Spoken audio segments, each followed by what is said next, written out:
¿no? Y no tenía el enlace a la computadora. Bueno, por otro lado, también disculparme por mi voz, estoy bastante resfriado y les voy a pedir un poco su comprensión. Ya, pongamos las diapositivas.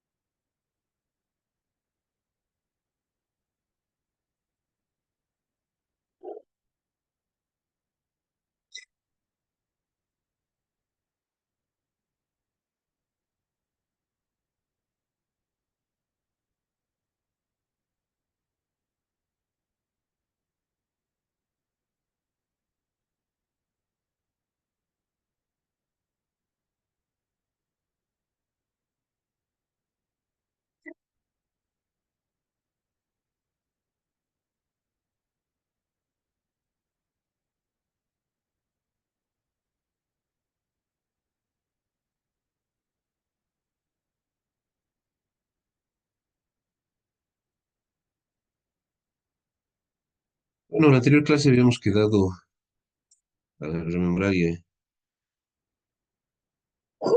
un poquito. No habíamos dicho que paradigma del orden no existe, no debe existir, ¿no? Siempre el paradigma del orden ha sido lo que los poderosos, los fuertes, que sean, ¿no? Un dominio de un grupo de, de personas, sean los más débiles, ¿no?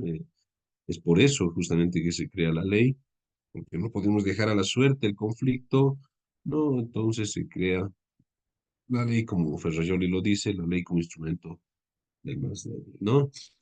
Entonces, el conflicto siempre tiene aspectos positivos y negativos, pero no hay que verlo de una forma negativa, ya que gracias a los conflictos se han logrado varios bienes públicos esenciales, ¿no? Manos, revoluciones, entre otros, que han dado lugar al reconocimiento de muchas personas, ¿no? ¿Verdad?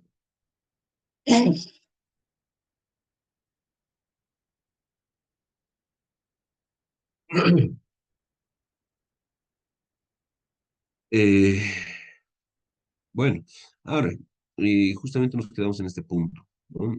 El conflicto en la violencia de género. ¿No? Habíamos visto que todos los hitos históricos, todos los grados, situaciones de esclavitud que ha habido en el mundo, en la historia, ha partido siempre de uno, ¿no? El tema de la esclavitud a la mujer. ¿Por qué esto? Porque eh, en fuerza era mucho más débil la mujer y obviamente cuando no existían normas, habíamos dicho que si no existen normas, gana el más fuerte, ¿verdad? Entonces, este tipo de esclavitud se ha ido expandiendo en el mundo a diferentes otros tipos, ¿no? Por eso muchos autores denominan que estos tipos de esclavitud, hacia la raza negra, etcétera, pequeñas y muchas otras, se dieron o son simple y sencillamente derivados de la esclavitud. ¿No? Habíamos puesto el ejemplo, no lo digo yo, lo dicen los libros de que, bueno, estas personas son también débiles como las mujeres, bueno, esclavicemos, ¿no? Y así sucesivamente. Sin embargo, esto de la esclavitud, no se imaginen una persona atada con cadenas haciendo lo que uno quiere, servicios en la casa, servicios sexuales, entre otros. No nos referimos a ese tipo de esclavitud, ¿no? La esclavitud siempre va a ser un dominio por parte de uno hacia el otro, ¿no? Entonces, por eso Alberto Binder nos dice, hoy por hoy estamos en el núcleo de la esclavitud. Justamente por eso es que surge este tema de la emancipación de la mujer, ¿no? Ya, eh, de abajo le pongo la pregunta, ¿esto será un virus, lo de la violencia, ¿no? Eh, la violencia siempre ha existido, siempre, repito, desde la existencia del ser humano en el mundo, ¿no? La violencia siempre ha existido desde la esclavitud, era un tipo de violencia, ¿no? La sumisión, ¿no? Era lo que evitaba, era lo que evitaba que uno vaya al puñete, a la cachetada, a la patada, muerte de una mujer, ¿no? Porque la mujer era sumisa, si acaso, tenía un papel en la casa, un papel de cocinar, de cuidar a los niños, etcétera, etcétera, ¿no? Entonces, ese era también un tipo de violencia de género en el cual siempre perdía la mujer, ¿no? Sin embargo, repito, no había la agresión física como tal, aquel puñete, una patada, una cachetada, ellos, empujones, etcétera, porque había un modelo de sumisión. Pues estaba plasmado un modelo de sumisión, una sumisión histórica respecto al patriarcado, ¿no? Entonces, Binder explica esto de la violencia, obviamente no es un virus, no es algo que ha entrado a los hombres y los ha hecho cambiar, se han vuelto agresivos y lo único que quieren es pegar a mujeres, tratarlas mal, insultarlas. No, no es ningún virus, ¿no? No estamos en una apocalipsis, ni mucho menos, para que esto podamos entenderlo de esa manera. Muchos dicen, ¿por qué ha incrementado la violencia de género, la violencia en la mujer? Repito, no es un virus. Esto se va a explicar como la emancipación de la mujer, ¿no? Binder inclusive cuenta como en un congreso acá en Bolivia, el presidente le dice, bueno, el problema más grande que tenemos acá en Bolivia es la violencia de género. Pero esto no es un, un problema en Bolivia, sino esto es un problema a nivel mundial. Recuerden que esto de la violencia de género lo vamos a tratar más adelante de manera más amplia, pero recuerden que esto se da principalmente desde varios casos que han surgido en México, más que todo, el caso Campo Algodonero,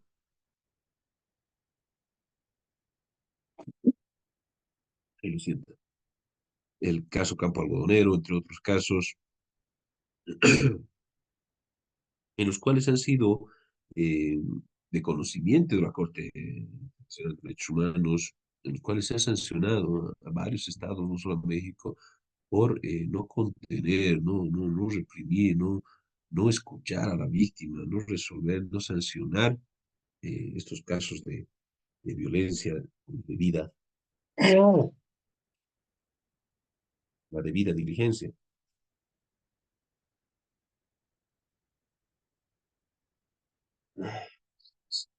Entonces, este, estos antecedentes han dado lugar a que se dicten un sinfín de tratados internacionales, ¿no? Tratados contra la discriminación hacia la mujer, el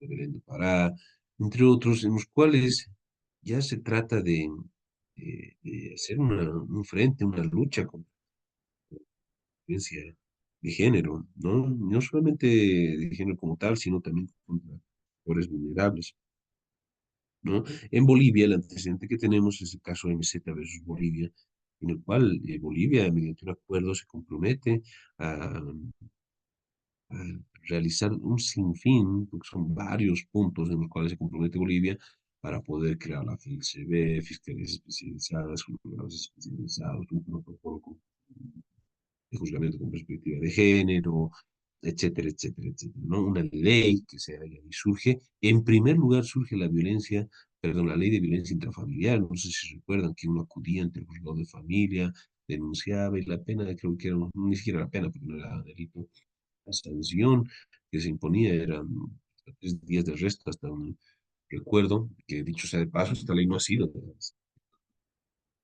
Eh, entonces, bajo eso, la SEGBI, que es el mecanismo de seguimiento, de cumplimiento de este tratado, de acuerdo, este organismo hace un informe y creo que no ha cumplido prácticamente nada Bolivia, ¿no? Es por eso que lo culmina y recién la ley 348 para que puedan, Bolivia cumplir con eso, ¿no? Y ahí es donde se promulga la ley 348, se ve en el edificio de otros datos, etcétera, etcétera, etcétera, ¿no? Entonces, repito, esto no es un virus que ha entrado y que en Bolivia existe este, este problema. El problema es a nivel mundial, ¿no? ¿A qué se refiere con emancipación? ¿No? Ahora, ese grado de sumisión ya no existe, ¿no? Si el hombre antes salía de parranda, digámoslo así, un viernes en la noche, la mujer se quedaba cocinando, llorando, y, ¿no? Hoy por hoy, si el hombre se sale, la mujer también, ¿no? Hoy por hoy, si el hombre engaña, la mujer también. Entonces, el hombre recién está acomodándose, ese virus lo vamos a contrastar con esa falta de conocimiento, de, ¿cómo les explico?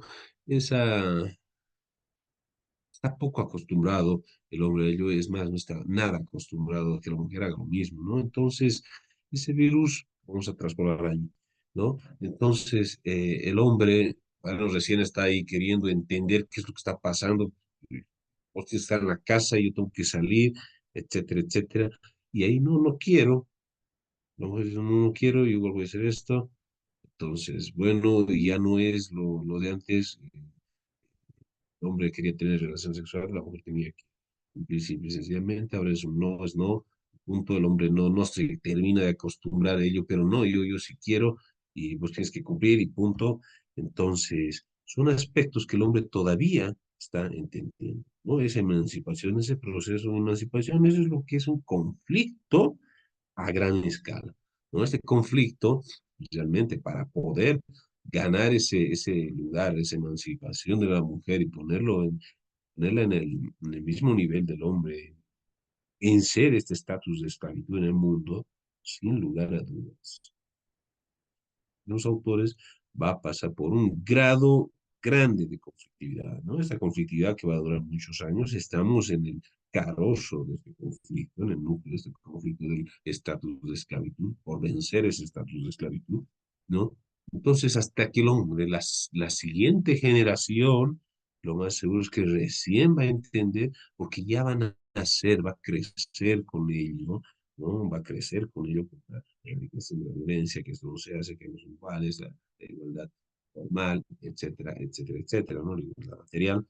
Entonces, todo esto va a tener que pasar largos años, un gran eh, grado de conflictividad en el mundo entero para que este conflicto solucione un aspecto, ¿no? Evitar o erradicar ese estatus de esclavitud.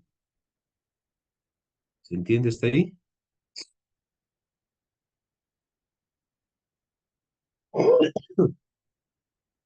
Entonces, la teoría de la conflictividad, uno tiene que estar con la mirada en los aspectos positivos y negativos de la conflictividad. Siempre debemos estar despojados del paradigma del orden. El orden, repito, no es más de lo que un grupo de personas dice que es, cada uno tiene su lugar, si a un niño se lo compara con un buey, bueno, es eso, ¿no? No se resuelve con el abuso de poder y violencia. Habíamos dicho que hay varios niveles en los que interviene el Estado, ¿no? Hay varios niveles en los que interviene el Estado, desde niveles de conciliación, niveles que uno mismo lo puede solucionar en su zona, en su familia, en su vecindad, etcétera, ¿no? Y el último nivel de intervención del Estado es justamente el uso de la violencia. Pero ese uso de la violencia puede dar lugar al abuso de poder, ¿no? O sea, yo tengo el jus puniendi y listo. Meto a la cárcel a todo aquel que no me caiga, a todo aquel que no vaya con mi partido político, a todo aquel que no vaya con mi pensamiento ideológico. Y entonces, para evitar ese abuso de poder, también justamente el derecho penal, ¿no? Habíamos dicho, el derecho penal, la barrera infranqueable de la política criminal, ¿no? Con la política criminal uno puede, listo, voy a usar violencia en caso de que alguien mate a otro, perfecto, estamos bien. Ni siquiera necesitamos pasar por otros niveles, ni vamos a relocalizar esos casos, ¿no? Directamente vamos a aplicar la violencia, ellos vienen del Estado, ¿no? Sin embargo, sin embargo, ¿qué es lo que le pone un límite al Estado? Justamente el catálogo de garantías. Y eso muchos autores lo denominan de esa forma. El catálogo de garantías para que el Estado no pueda hacer abuso de ese poder, ¿no? No pueda usar la violencia ilimitadamente, ¿no? Es por eso que la sociedad crea un conjunto de mecanismos de gestión de conflictos, ¿no? Entonces acá es donde tenemos que entrar. Para evitar que el Estado realice un sinfín de uso o abuso de poder y violencia, la sociedad crea un mecanismo de gestión. ¿A qué se referirá con eso? Ya hemos visto que el conflicto es bueno. No existe paradigma del orden. Los conflictos deben existir, siempre van a existir y arrojan en muchas ocasiones algo bueno. Pero ¿qué pasa si dejamos el conflicto a su libre albedrío? Va a imperar el más fuerte, ¿verdad? El más poderoso. El más poderoso no necesita leyes, solamente necesita el débil. Yoli como instrumento, la ley como instrumento del más débil, ¿no? Entonces va a dictar leyes, normas para... Entonces, seguimos en conflictos, siempre va a existir los conflictos, tenemos que hacer ahora, no erradicar el conflicto, no erradicar esa violencia, no. Porque muchos conflictos no ven al conflicto como algo malo, como algo negativo, ¿no?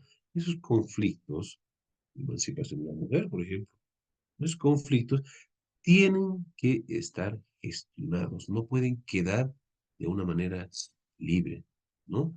Entonces se va a crear el sistema de institución de gestión de conflictos. Y a esto es lo que le vamos a denominar la política de gestión de la conflictividad que va a construir él, ¿no? Entonces ya estamos llegando al punto que queríamos.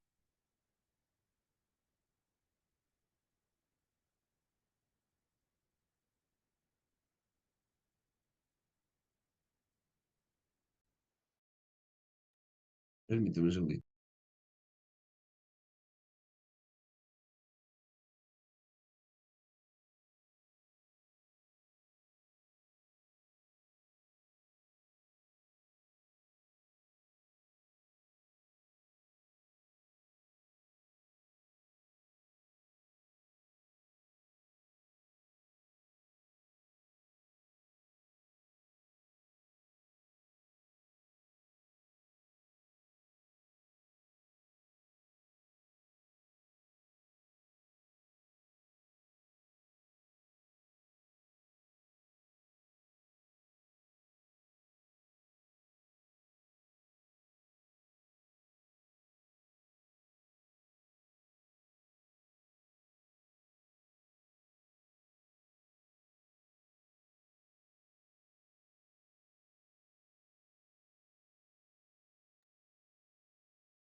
Perdón, realmente estoy muy mal. Voy a pedir también tratar de acabar un poco antes. Entonces, dentro de este sistema institucional de gestión de conflictos, ¿no? Se van a crear varios niveles de gestión de conflictos. ¿Por qué los llamamos niveles? Porque hay ciertos niveles de intervención del Estado, ¿no? Entonces, lo vamos a llamar desde el primer nivel hasta el quinto nivel, ¿no? En el primer nivel, estos conflictos no van a ser estatales y el Estado, más al contrario, con una simple coordinación entre Estado y sociedad, darle los principios generales del derecho, las bases, los principios constitucionales, los derechos básicos, va a coordinar simplemente con la sociedad para que resuelva sus conflictos de una manera amigable entre ellos, de manera interna, sin intervención del Estado, ¿no? Simplemente con una coordinación entre Estado y sociedad. ¿No? Esta coordinación se da repito, por ejemplo, en las normas básicas, familia, derecho constitucional, etcétera. Ejemplos, conflictos en la familia. Alguien se quedó jugando PlayStation hasta las 3 de la mañana y un conflicto, o el esposo llegó a las 3 de la mañana en estado de ebriedad, hay un conflicto, o alguien dejó salir al perro niño, bueno, hay un conflicto con los vecinos, ¿no? Alguien hizo una fiesta hasta las 4 de la mañana.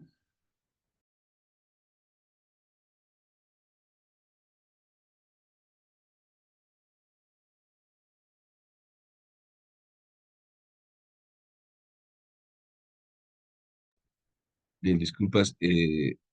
Entonces, todos estos conflictos a nivel de la familia, la vecindad, en pareja, entre otros, se va a resolver de manera interna. No necesitamos acudir a un tercero neutral, a un tercero que imponga a efectos de resolver este conflicto, ¿no? Entonces, por ello, visitar las comunidades, los conflictos en la familia, entre otros que no necesitamos intervención del Estado, ¿no? ¿Por qué? Porque son conflictos leves que uno debe aprender a resolverlo y debe gestionar esos conflictos dentro de ese ámbito, ¿no?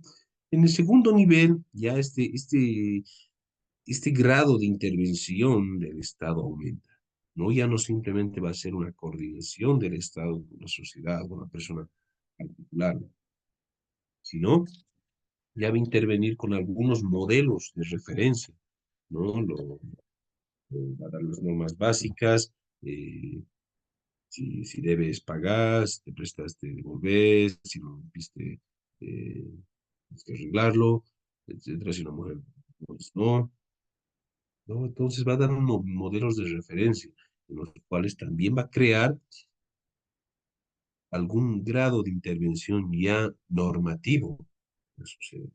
El tercer nivel nuevamente aumenta un poco más el nivel de intervención del Estado y va a generar ya ámbitos de conciliación, va a intervenir de manera institucionalizada, ¿no? Va a crear las juntas vecinales, las unidades de conciliación, conciliación ciudadana, por ejemplo, en la policía, entre otros, en los cuales ya va a intervenir un tercero, ¿no? No sé, una vecindad, va a haber un directorio de la asociación de propietarios, va a haber un tribunal de honor, por ejemplo, en los nacionales, etcétera, ¿no? Entonces va a haber unos ámbitos institucionalizados por parte del Estado, va a normar determinados aspectos para que un tercero imparcial pueda resolver el conflicto, ¿no? Entonces va a llegar ya a un grado más de intervención del Estado mucho más superior.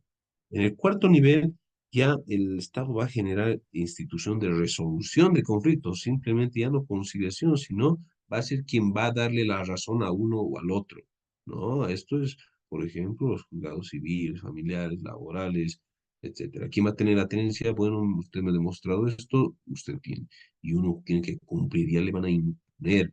La intervención del Estado es mayor en la resolución del conflicto, ¿no?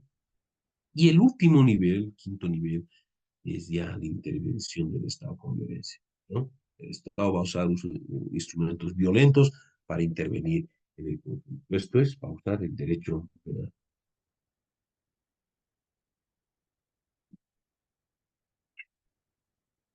Entonces, al hacer uso de la violencia, al imponer una sanción, una amenaza, de la pena a las personas que vayan a generar conflictos mucho más graves, conflictos en los cuales ni siquiera se debe intentar pasar por primer, segundo, tercer, cuarto nivel.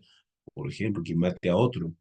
Bueno, no vamos a tratar de agotar previamente la vía a seguir, ¿no? A ver si le paga todo lo que perjuicio que ocasionó al matarlo, no pasa al quinto nivel. No, hay ciertos conflictos en los cuales no es necesario ni siquiera tratar de relocalizar ni pasar por los niveles. Directamente el Estado va a actuar e intervenir con violencia, ¿no? Con el uso de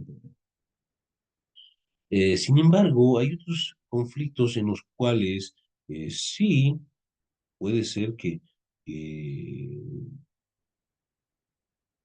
puede intervenir con violencia, ¿no?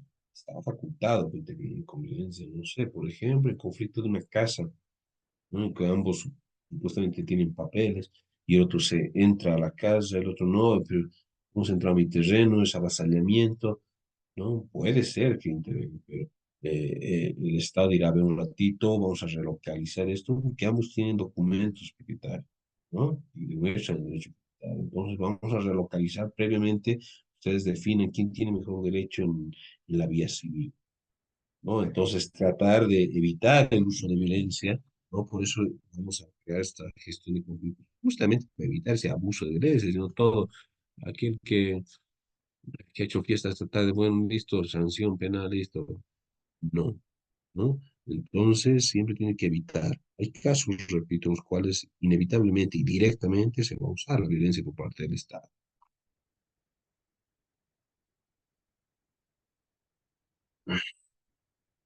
Conclusión, no necesitamos el paradigma del orden, no eso nos vamos a otro lado, ¿no? De ninguna manera, siempre vamos a hacer lo que un sector quiera y eso no sirve para nada. Necesitamos una mirada inteligente, el paradigma de la, ¿no? Necesitamos información, necesitamos munirnos de bastante información para realizar eh, una mirada inteligente de los aspectos positivos que podemos sacar de, de- del conflicto. No debemos verlo simple y sencillamente como aspectos positivos, porque si el conflicto va a generar aspectos negativos, ¿no? Para ello, entonces, tenemos que realizar la gestión de la conflictividad de manera inteligente, y todo para evitar el abuso de poder y la violencia, ¿no? Se debe gestionar sin violencia como fin social, ¿no? Habíamos dicho que será posible, será posible vencer o hacer lucha frente a la violencia con violencia, sí se puede, ¿no? Sí se puede, se determina el fuego contra fuego, se puede apagar fuego con fuego, sí, ¿no? Pero para usar esta violencia, para erradicar la violencia, necesitamos una gestión inteligente de este conflicto, ¿no? Si no, vamos a entrar en un abuso de poder. Es como un bombero tonto realice un incendio para apagar el otro incendio y crea un incendio mucho más grande, ¿no? Entonces no podemos realizar esta gestión de la conflictividad de manera arbitraria. Vamos a poder violencia. Tiene que ser muy inteligente. No se hace con todo el conjunto de herramientas de la sociedad para realizar una convivencia pacífica. Y el último nivel recién va a ser la sanción privativa de libertad, la cárcel, ¿no? La política criminal es el sector de las políticas, y esto vamos a, por fin ahora sí entendemos qué es la política criminal, ¿no? Que esa era la pregunta inicial que nos hacíamos al comienzo de este módulo. ¿Qué será la política criminal? Muchos escuchamos, sí, sabemos que son políticas dirigidas a la lucha contra el crimen, pero debemos entenderlo de una manera mucho más cerrada, mucho más específica, ¿no? La política criminal es el sector de las políticas del sistema de gestión de la conflictividad que utiliza una de las herramientas que se usa en el sistema de institución de gestión de conflictos, que es el uso de los instrumentos violentos. La política criminal es la política pública que organiza el uso de instrumentos violentos del Estado como parte de la gestión de los conflictos, ¿no? Ahora sí ya tenemos un concepto mucho más claro de lo que es la política criminal. La política criminal simple y sencillamente va a ser una parte para la gestión de los conflictos que tiene la sociedad y el Estado, ¿no? Aquellos conflictos que se van a ubicar en el quinto nivel.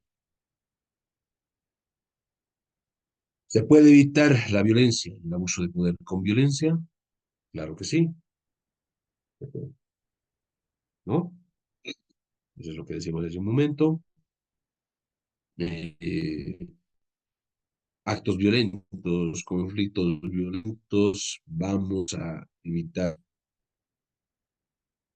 también con violencia, sí, pero hay que ser inteligente.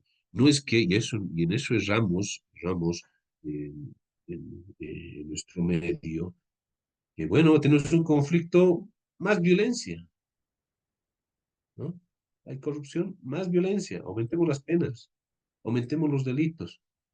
Es más, vamos a crear delitos que hasta mirar mal se va a acomodar al delito. Vamos a hacer delitos tan amplios que cualquier otro acto, dijiste, eso es inconstitucional, porque el principio de legalidad, ¿no?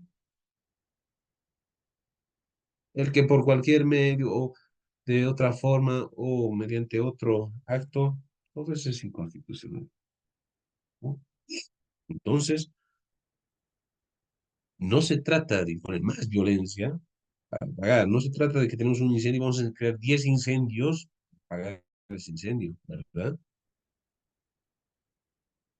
Y que le puse, ¿no? Un bombero tonto que pretende apagar el fuego con fuego y crea otro incendio mucho más grande, ¿no? Eso es lo que se debe evitar. Se debe hacer de manera inteligente el uso de la violencia para evitar o combatir a la violencia en los conflictos. Se debe utilizar poco y de manera correcta. A esto lo vamos a llamar el principio de última ratio, ¿no? La última razón, el último recurso que tenemos para resolver ese conflicto debe ser el uso de la violencia, ¿no? Se debe siempre velar por el predominio de otros instrumentos, nivel uno, nivel 2, nivel 3, nivel 4, tratar de evitar llegar al nivel 5, ¿no? Se debe utilizar poco y bien. A esto le vamos a llamar última ratio. ¿No? La última ratio no es el último recurso. Muchos abogados en audiencia, etcétera, fundamenten de manera incorrecta lo que es el principio de última ratio, ¿no? Pero debemos ver si, a ver, la última ratio está cumpliendo o no su finalidad, ¿no? A ver, acá este conflicto en el cual nos encontramos, no sé, un, un derecho propietario, etcétera, como hablábamos hace un momento, o el auto le ha vendido a él, pero él le debía a él y él le afirmó un documento privado y publiciste este leonato. No, hay que ver tal vez en la vía civil, ¿no? Entonces, nosotros debemos aplicar el principio de última ratio sabiendo que existen otros niveles inferiores en los cuales puede resolverse de manera eficiente y eficaz ese conflicto. ¿Cuál es el problema que tenemos?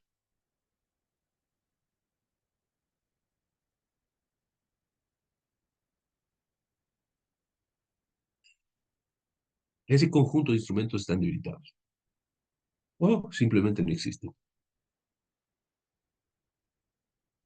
Por ejemplo, no sé si recuerdan antes eh, la, la conciliación, la unidad de conciliación de la policía era llena, ¿no?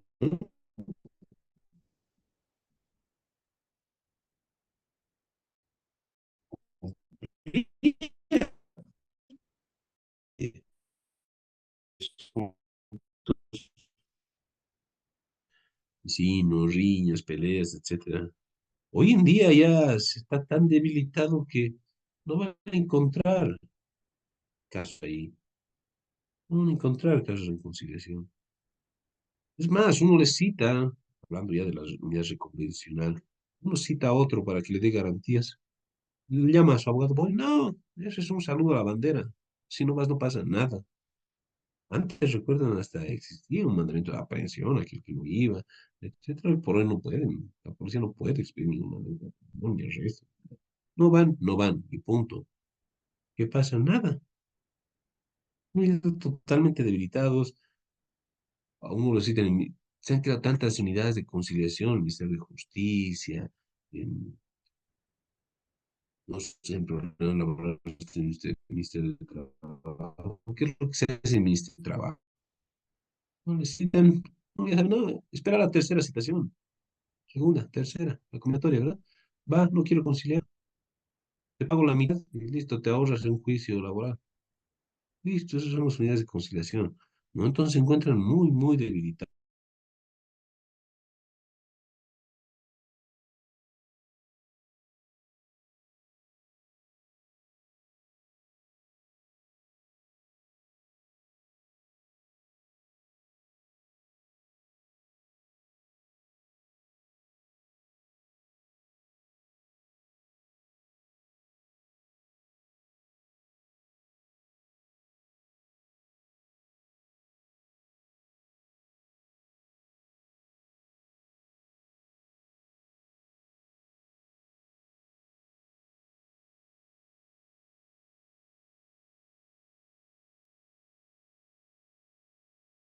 ¿Se me escucha?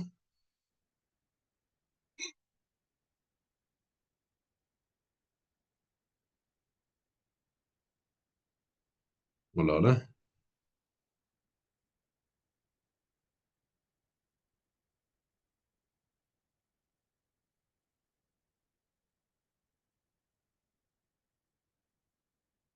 Voy a suponer que se me escucha porque nadie me responde.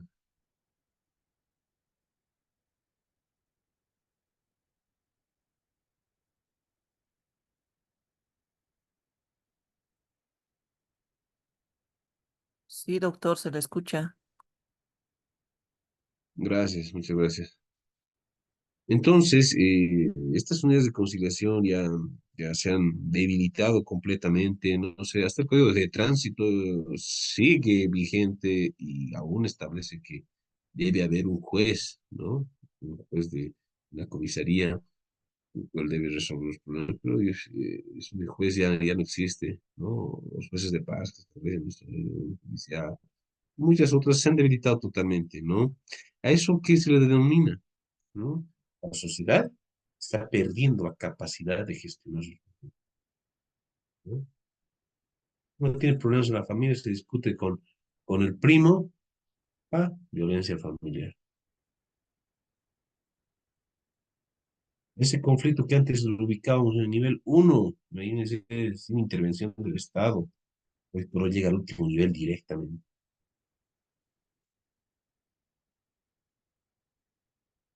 Y así muchos conflictos, hoy por hoy, han perdido la capacidad de gestionarse.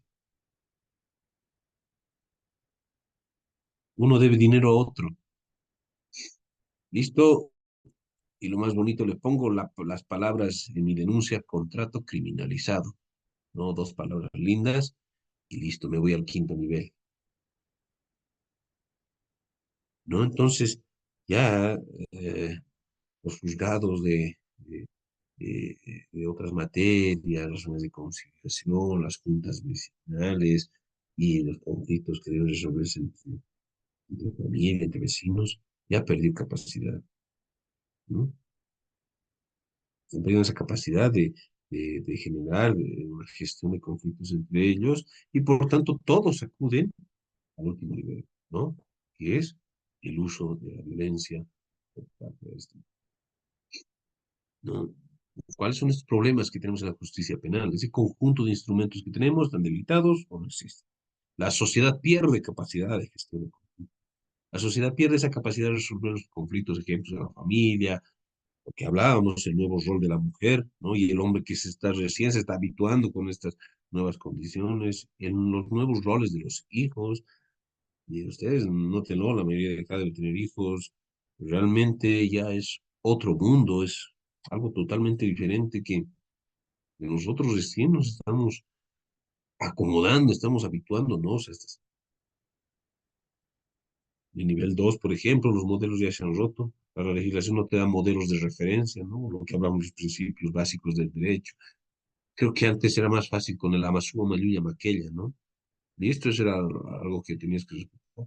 Pero ahora hay tanto, el Código Civil que tendría que dar unos parámetros básicos, todos tendríamos que acatar las normas del Código Civil. Acá creo que todos son penalistas, ni siquiera como abogados, con posgrado, deben entender bien el Código Civil, ¿no? Ya se ha vuelto tan confuso entender esto, tan confuso entender el Código Civil, que debería ser lo más básico, porque nos tiene que dar los principios básicos de todo el derecho en general. No se ha vuelto tan complejo que ni siquiera los abogados lo entienden.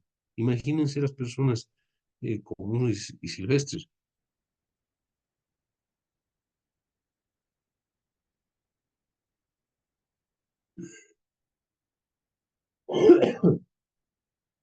¿no? Entonces, se ha vuelto complejo. Entender la conflictividad se ha vuelto complejo, ¿no? Entonces, no hay modelos de referencia claros, no se sabe qué es lo que hay que hacer y qué es lo que no hay que hacer. La ley ya no se entiende. Existe tanta variedad que ni siquiera los abogados conocen una norma, ¿no? Apenas estamos tratando de entender el derecho penal, que ni siquiera nos abocamos a lo que es el derecho civil, familia, laboral, etc. ¿no? En el tercer nivel, por ejemplo, se ha roto el segundo nivel, lo que les decía, ya no existen esas unidades de conciliación. Ahora, con crear nuevos ámbitos de conciliación, por ejemplo, la conciliación previa. Uno quiere asegurar el pago de una deuda, mete la medida precautoria. La medida precautoria tiene que ponerse la demanda, pero para formalizar la demanda tiene que interponer conciliación previa antes, y así nos encontramos en más requisitos, más complejos. Entonces uno ya quiere decir, no, esto ni siquiera va a funcionar, y mejor me voy al quinto nivel, ¿no? Los exámenes de conciliación, ya lastimosamente, el mal asesoramiento de los abogados, mal asesoramiento, ¿no? Por más que sea lo que realmente es decir, evidentemente es cierto, que si no vas a la conciliación no pasa nada, es cierto, pero no es correcto, ¿no? Tratar de asesorar y decir, sí, conciliemos, vos tienes, vamos a ir a un proceso, te vas a gastar esto, vas a perder, sí, no hay cárcel, pero o sea, igualito vas a perjudicarte, etcétera, etcétera, ¿no? No tratar de llegar a los ámbitos de conciliación. Y aquí le puse, ¿no? Si un carpintero no cumple, ¿qué pasa? ¿No? Y si ese ejemplo, un carpintero usan siempre la estrategia, ¿no? De pedir para la madera, ¿no? Necesito para la madera el 80%. ¿Listo? ¿Cuánto es? 10.000, 8.000, como 8.000. Listo, no cumple. ¿Qué pasa? Vamos a ir al quinto nivel. Me ha estafado. Nos hemos pasado de ya del primero, del segundo nivel, tratar de una conciliación, un reconocimiento verbal del acuerdo que se tenía con el carpintero en el cuarto nivel, por ejemplo, la señorita, ¿no? Entonces, todos estos modelos ya están debilitados, uno ya no quiere pasar por esto. En el cuarto nivel pasa algo similar, los civiles, administrativos, en vez de reparar, hay más medidas previas, nos hacen más complicado. Que tiene que cumplir esto, adjuntar esto, cumplir el otro, conciliación previa, que para la medida precautoria esto, que no ya vencido, pucha, no cita en 30 días, pucha, y ahí se vuelve mucho más complejo, ¿no? Mucho más complejo. En vez de facilitar, a ver, para que no vayas al quinto nivel, al uso de la violencia, te lo haré más fácil en el cuarto nivel, y en este nivel, más rápido vas a tener un resultado. Entonces, ¿qué es lo que hacen? Vamos a tratar con estos programas de gestión de conflictos, vamos a tratar de llevar a menores niveles los conflictos, menores niveles de estos conflictos para evitar justamente el abuso de poder. Y a todo esto vamos a llamar la crisis externa. Nadie la para, todo se va agravando y todo confluye a nivel sobrecarga endémica de la justicia penal, ¿no? Entonces, lo que va a pasar, el conflicto sí, va a haber más conflictos. Entonces, uno ya no confía, ya no quiere resolver el problema. Uno dice, a ver, devolveme lo que te he prestado. No, no quiero, sino que me vas a hacer. Y listo, ya perdió la confianza entre negociación entre privados. Te voy a citar a consideración, cítame, no voy a ir, ¿qué va a pasar? Pues, todo va a confluir hacia el nivel 5, ¿no? Una sobrecarga endémica. Entonces, el fiscal va a tener 100 casos, 1.000 casos, 2.000 casos, 5.000 casos, sobrecargas, ¿no? Todo va a confluir hacia el nivel 5. Esto ya está mal. Entonces, generar una política criminal no se trata de que todo sea criminal, más al contrario, lo que he hecho en muchos países, Francia, etcétera, hay que evitar que todo vaya a nivel lo criminal, ¿no? Que todo vaya a la justicia penal. Debemos evitar por todo lado que esto pase. ¿Cómo lo hacemos? ¿No? Esa es la pregunta.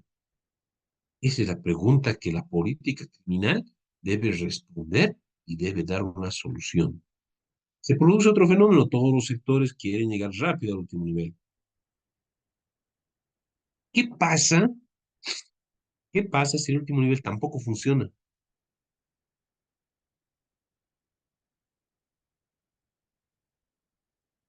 Y caes de ahí, vuelves a la teoría de más fuerte. ¿Qué pasa? ¿Y quién me puede responder? No sirve el primero, no sirve el segundo, no sirve el tercer nivel. Voy directo al quinto nivel, pero tampoco sirve. Es lo que denominan hoy por hoy,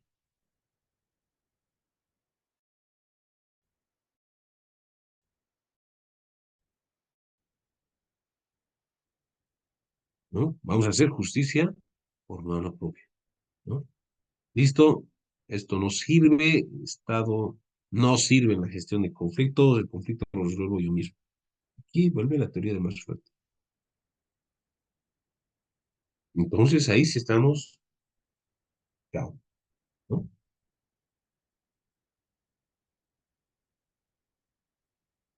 Este es el gran problema de la política criminal. Este es el gran problema de la política criminal.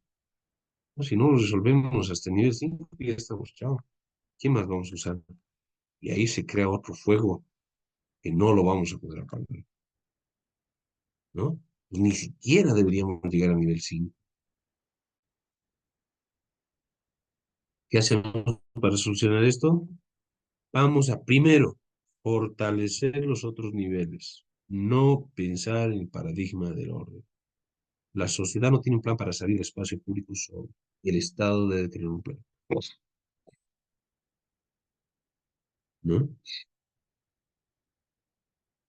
Darle mayor fuerza, no complicarlo, no hacerlo más complejo, no obligar, sino tratar de que estas instancias sean más eficientes, de que realmente la conciliación sirva, de que realmente esta conciliación sea policial, de garantías, etcétera, sirva, ¿no? De que una persona que ya tiene garantías se encuentre eh, eh, segura, haya recibido una paz, etcétera.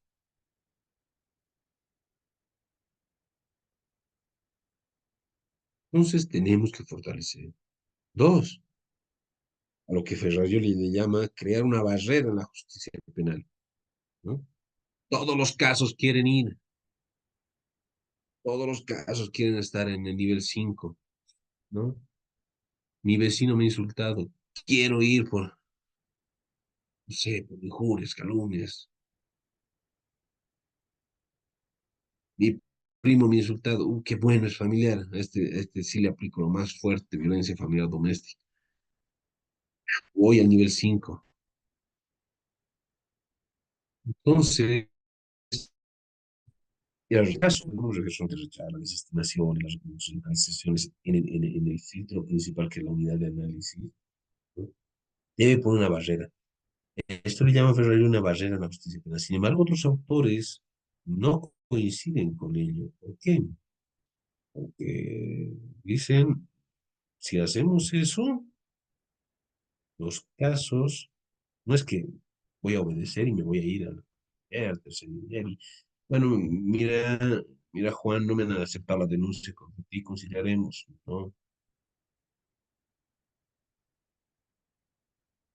Estos casos van a ser mejorados. Antes me han desestimado porque era un contrato de préstamo. Bueno, me denuncia ahora que es contrato criminalizado y otras cosas más. Uso de engaño en que ha sentido, no sé, darme de prenda la luna, etcétera, ¿no? Entonces estos casos vuelven con más fuerza y ya es difícil poner esta barrera en la justicia penal, ¿no? Va a ser difícil desestimarlo. Van a venir los casos con más fuerza. Y detrás de ese caso ya, antes que lo desestime, ya va a estar más fuerte, ya va a estar más fortalecido. Entonces también nos queda un caos. Entonces, lo más aconsejable es realizar la estrategia de relocalización, ¿no? Entonces, estamos en el nivel 5, hay casos por todos lados, todos los casos han vuelto más fuertes, Ya no son 1000 casos que tenía el fiscal, sino son 5000 casos. ¿Qué hacemos? Tenemos que hacer y utilizar estrategias de relocalización. Nuestras estrategias de relocalización van a ser incorporar mecanismos relocalizadores, devolver conflictos donde corresponda, si un juez declararse incompetente, esto debe resolverse en la vía penal, vía laboral, no sé. Inclusive, yo nunca he perdido de vista ni he perdido la noción de que casos de violencia en los cuales realmente no existe y tiene una cláusula de relocalización, el mismo tipo penal de violencia familiar doméstica, ¿no? Y siempre que no constituye otro delito. Y alguien se pregunta, ¿para qué sirve esa parte del tipo penal de violencia familiar doméstica? Para que no todo confluya en ese tipo penal. Si alguien amenaza a su primo, pues es amenaza, no es violencia, ¿no? Entonces, para que no todo confluya en el tipo penal de violencia familiar o doméstica, existe esa cláusula en el tipo penal, ¿no? No, yo no pierdo la fe en que muchos conflictos que podrían adecuarse al tipo penal de violencia familiar doméstica, pero que bajo el principio de última ratio y bajo el principio de, de subsidiariedad, deben previamente otras vías y fácilmente, repito, no está abrogada la ley de violencia familiar, hasta donde tengo entendido. Entonces muchos problemas podrían seguir resolviéndose en esa vía y no acudir a nivel químico, ¿no? Así también debemos aplicar una justicia restaurativa, ¿no? Y esto se va a cumplir justamente con el principio de oportunidad, la suspensión condicional del proceso, la conciliación y otras herramientas. Nosotros vamos a llevar la próxima clase, también de la justicia penal restaurativa, en el cual debemos de localizar, a ver, el caso de bagatela, social, ¿no? Previsible perdón judicial, etcétera. Cuando ha robado un celular, pero cuando se lo ha aprendido, se le ha secuestrado el celular y el celular se devuelve a la víctima. Y eso repara el daño. No es necesario que exista un acuerdo firmado de desistimiento, ni siquiera existe el desistimiento en materia penal.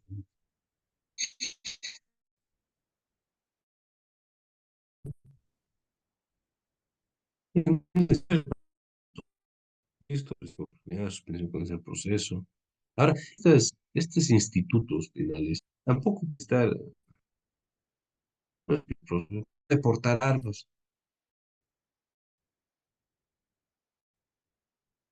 prohibición de consumir bebidas alcohólicas, prohibición de consumir estupefacientes, prohibición de cambiar de domicilio sin autorización del juez. Si se dan cuenta, todo es un saludo a la bandera, todo es engaño. ¿De qué sirve? Alguna vez que trabajo comunitario en la alcaldía, en la gobernación, ¿qué es lo que van a hacer? Perder el tiempo, a perjudicar el trabajo de los que realmente están haciendo algo bueno, ¿no? Entonces, sistemas también se han vuelto débiles, no son eficientes, no cumplen la finalidad, ¿no? Entonces, el trabajo realmente servirá a la sociedad, el trabajo que va a realizar, ese trabajo comunitario. Entonces, tenemos que aplicar otras herramientas en la justicia penal, ¿no? Por ejemplo, aquí ponía en muchas legislaciones la conciliación obligatoria en todos los casos culposos. Por ejemplo, no sé, los vehículos deberían tener seguros contra, no solamente SOAT, sino un seguro eh,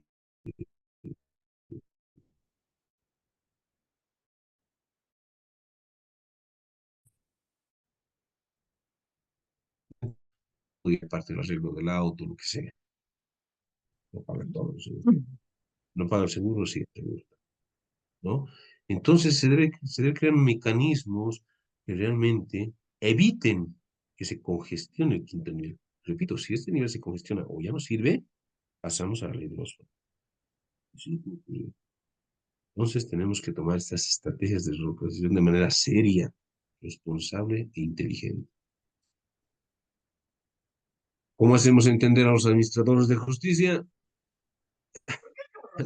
Al Sí, sí, sí, 20 días, sí. Mira, mira, tanto lloro por mí, Verónica huevón. Fátima, su micrófono, por favor.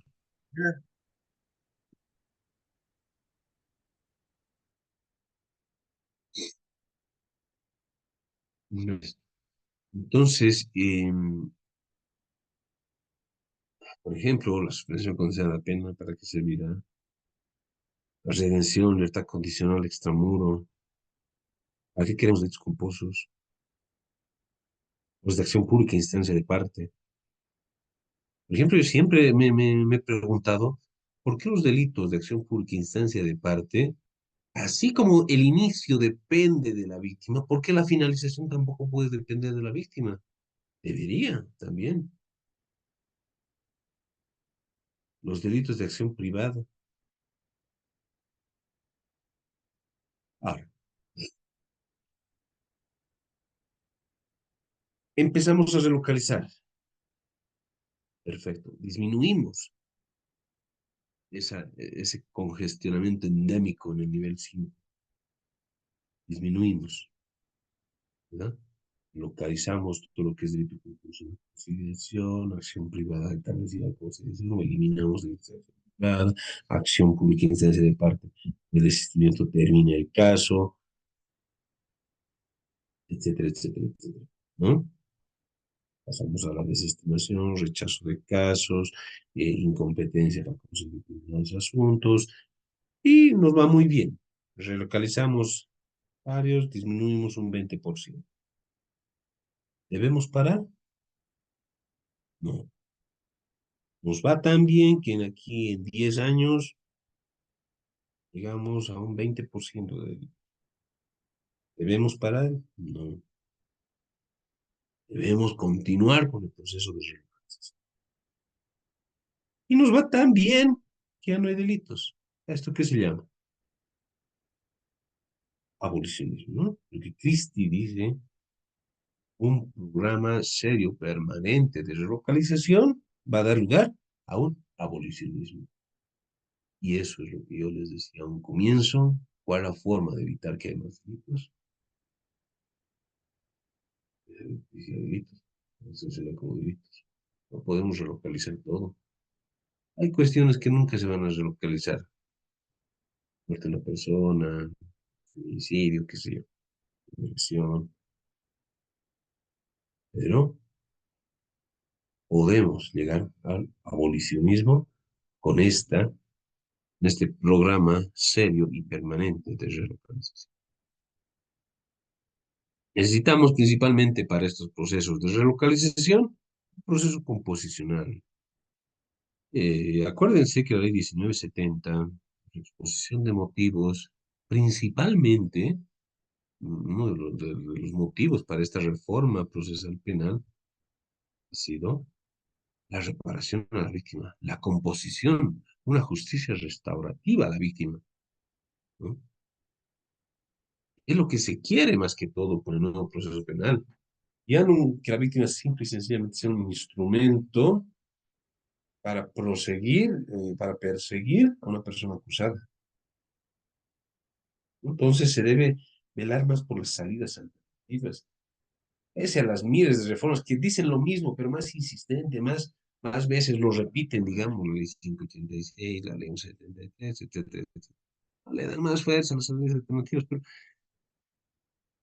al principio lo hemos dicho, la norma, la ley, el código penal, el procedimiento penal no es política criminal. Puede ser parte de la política criminal, puede ser un instrumento que se usa para la política criminal, ¿no? Pero si lo tenemos ahí escrito, no sirve de nada. Pese a que se dice, imagínense, una norma que hasta es tanta nuestra, pese a que la norma lo dice, antes de emitir el auto de control jurisdiccional, la conminatoria que se hace en etapa preliminar, el juez debe convocar previamente a audiencia de conciliación. Eso dice la norma. Eso dice la norma. Si alguien en esta sala me demuestra que en algún momento han hecho eso, uf, magnífico. Imagínense. Pero eso es lo que decíamos. Estos aspectos no son llevados de manera inteligente. Puede poner, ¿qué es lo que va a crear? Retardación de justicia. Retardación de justicia. Totalmente. No puede emitir el auto de control jurisdiccional porque no hay audiencia de conciliación. Pero es que no sabemos dónde vive la otra parte. Bueno, tiene que conseguir. Listo, no vamos a poder investigar, a poder citar la otra parte. No sé, ¿qué tal no viene? Vamos a crear miles y miles de audiencias de conciliación en el juzgado solamente para vencer la etapa preliminar.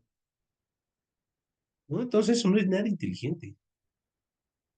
No es relocalizar de esa forma. Eso no es relocalizar. O con lo que la conciliación tiene que recibir. Son aspectos que no son inteligentes. ¿No? Entonces este proceso composicional debe estar, no sé, tal vez a la declaración del imputado siempre citar también a la víctima para que en ese momento se llegue a una conciliación, ¿no? Siempre buscar las salidas alternativas, pese a que todas las leyes reiteran y reiteran y reiteran que con preferencia, de manera eh, anticipada, etcétera, se debe llegar previamente a las salidas alternativas. Lo primero que tiene que ser fiscal, calificar así, este sí tiene eh, posibilidades de llegar a una salida alternativa. Verificar desde el primer momento del proceso, una conciliación o un procedimiento abreviado, inclusive, que, a ver, ustedes me dirán, pero en el procedimiento abreviado la separación no es requisito. Pero ¿qué pasa cuando se tiene una sentencia condenatoria ejecutorial? Automáticamente procede el proceso de reparación de daños, ¿no? Entonces, todas estas salidas alternativas, criterio, suspensión, conciliación, abreviado, tienen por finalidad el proceso reparatorio composicional de la víctima, ¿no? Entonces, en el proceso de relocalización, primero que tiene que hacer es eso. Perfecto, no podemos relocalizar a otro nivel, pero acá se puede resolver de manera composicional, ya no con el uso de la violencia, ya no con una sentencia condenatoria, con una sanción, sino una salida alternativa, un proceso composicional. Decisiones político-criminales, decisiones penales garantistas. ¿Necesitamos el Código Penal por razones de garantías? Sí, es un catálogo de garantías. Algo diferente es la política criminal. ¿Quiénes formulan la política criminal? La política criminal principalmente debería ser un ministerio público, ¿no? Con las estrategias de persecución penal, ¿no? El Ejecutivo también debe realizar bastantes fórmulas de política criminal. El Legislativo también, porque es parte, ¿no? El Código Penal no es política criminal, pero es parte. La política criminal es represiva, ¿no? El Parlamento sí tiene facultad de política criminal, tiene, pero más lo hacen por un principio de garantías, de legalidad, ¿no? Al emitir con los códigos, leyes. No es política criminal, pues, ya lo hemos dicho. El Ministerio Público también, las estrategias de persecución penal. El Ejecutivo también. Todos realizan políticas criminales, ¿no? Dentro de este modelo de política criminal siempre hay casos que deben aplicarse violencia, sí, sí, los casos reales, ¿no? La política criminal cumple funciones sociales y cumple funciones respecto a la víctima, debe necesariamente cumplir. Para la prevención general debo considerar el fenómeno criminal y el trabajo caso a caso, acciones que reduzcan el fenómeno criminal. Por tanto, se debe fijar un objetivo político. Los objetivos políticos criminales no es solo dejar de penalizar, dejar de sancionar, relocalizar otras materias. Pero, por ejemplo, a ver, si yo digo el analfabetismo va a reducir un 10% en esta gestión, ya todos, bravo. Y si decimos, en esta gestión de 100 feminicidios solamente ya vamos a tener 90 feminicidios, ¿qué le pasa a este? ¿Verdad? ¿Sí o no? Entonces, es una política criminal. Reducir ya es una política criminal. Pero lastimosamente no va a ser visto de la misma manera como política de educación, de salud, etcétera, ¿no? Pero ¿cómo tenemos que hacer? Por ejemplo, en el caso de los autos, vamos a reducir de 1000 a 100. Son políticas de reducción, objetivos de reducción. Es algo bueno. Los objetivos de transformación. Vamos a tratar de que ya no haya delitos de consumo o de tráfico de cocaína, sino vamos a transformar que sea más de marihuana. Vamos a tratar de bajar, pero ya no en la cantidad, sino en la, es decir, calidad o esto mismo, ¿no? Objetivos de persecución penal, salidas alternativas, y los objetivos de relocalización. Entonces, con todos estos objetivos políticos criminales, vamos a reducir los delitos.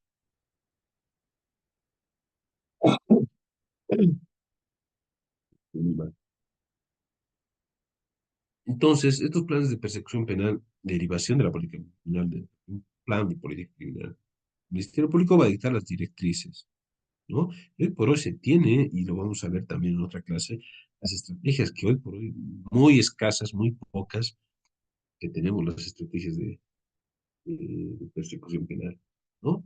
O esto lo vamos a llamar una visión política criminal en el proceso penal.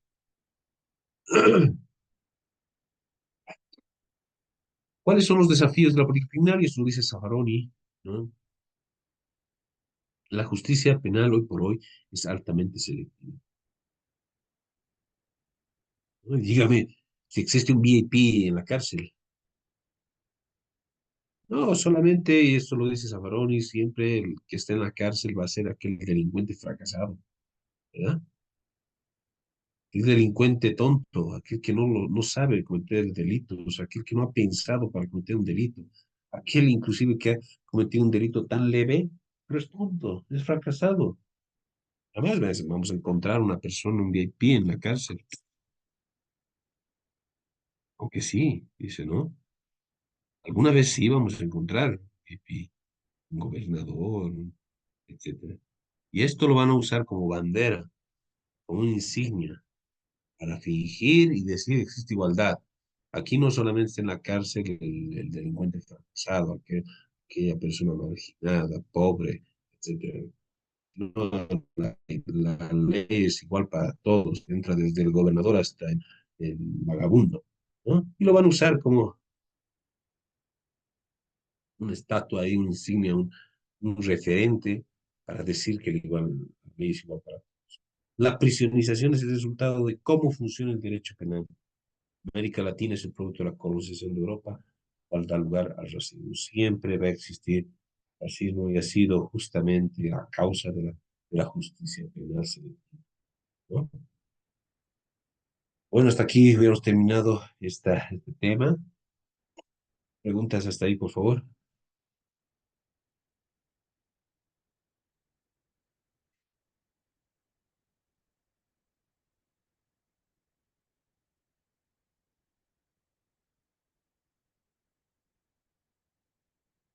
¿Nadie tiene preguntas?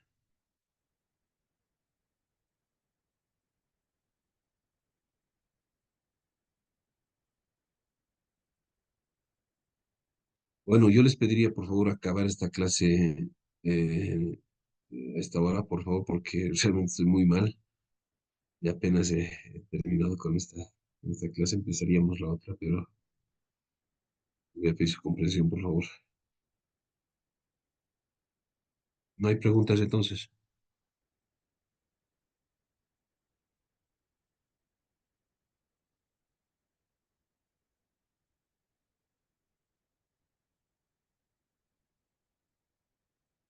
Bueno, entonces nos veríamos el siguiente sábado a la misma hora. Ya, obviamente ya voy a estar bien. Vamos a arrancar 8 en punto. ¿Ya? Bueno, que tengan muy buen fin de semana, que descansen todos. Que les haya gustado. Nos veríamos el siguiente sábado. Hasta luego. Bueno, doctor, muchas gracias. Gracias, hasta luego. Hasta luego, doctor. Hasta luego.